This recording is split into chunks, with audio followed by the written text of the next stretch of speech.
Every attacker has this same exact vulnerability, and that's what Wing Chun takes full advantage of. Hey everybody, welcome to the Self-Defense for Nomads series.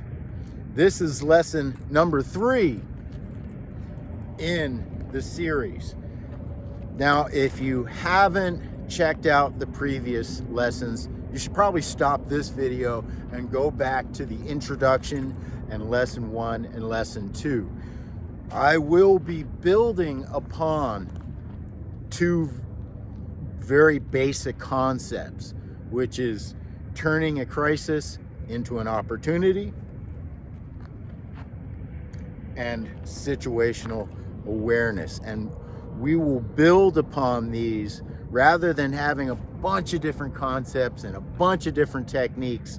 We really just want these 2 things in place and really build upon them so we have the confidence to use them, to apply them. Now, what does every attacker have in common? What weakness do all attackers have that we take advantage of? Well,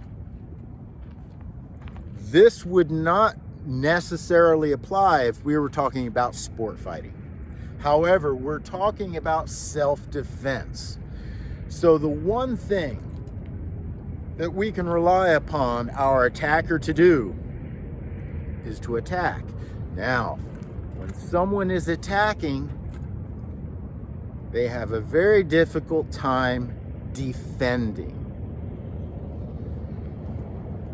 So once you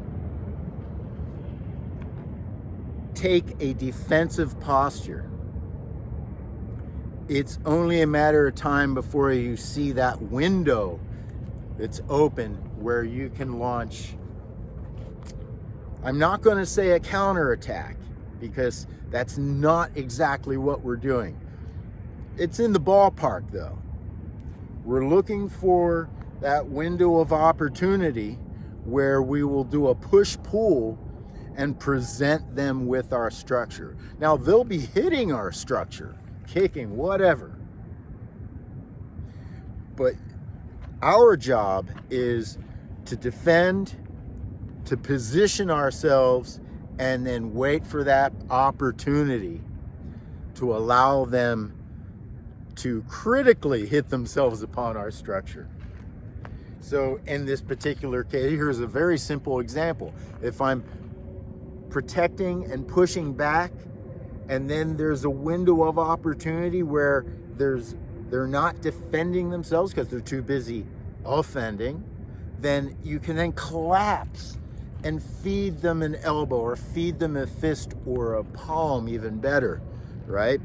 The hand is very delicate, so unless it's wrapped or heavily trained, you'll most often want to use the butt of your palm so you don't hurt your hand and injure your hand. So this is a huge concept, because if I try to hit or strike or counter assault someone bigger, stronger, maybe they're even a good fighter, then there's probably no contest. However, if I play a 100% self-defense game, posture, and then use the Wing Chun concept of having a strong structure for them to hit themselves upon, this is huge. If you don't think it's possible, think of a stick tripping you on a path. Think of putting your hand into a small area where there might be a wild animal.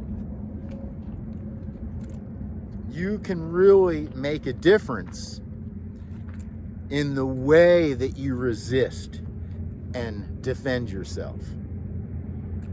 The way that you do this is critical. There's a lot of elements at play here.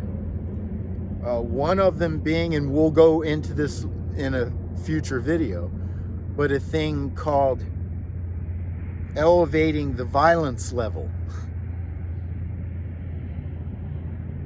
In other words, if you go to attack someone, then chances are that's only going to raise the level of aggression. So you want to take a purely self-defense posture, understanding that you're going to align yourself and your structure in a way that they will hurt themselves on your structure. Now, I'm hoping that this will pose some questions from you folks. I'd like to hear from you. Let me know what you think of this concept and this approach to self-defense. So I didn't go much into situational awareness in this video, but essentially using basic common sense, which is the place that you're around, is it littered? Is there a lot of noise? Is there screaming going on? Is there some partying going on? Are there firearms going off? You know, there are a lot of things that you can just open your eyes and your ears and assess the situation in order to improve your odds of not ever having to have a physical confrontation with another human being. Okay, I'll see you next video. This video is sponsored by my website, SifuZ.com. Check out SifuZ.com for all kinds of lessons, specifically on developing strength and structure through using the Wing Chun Seal Tao. All right, I'll see you next video.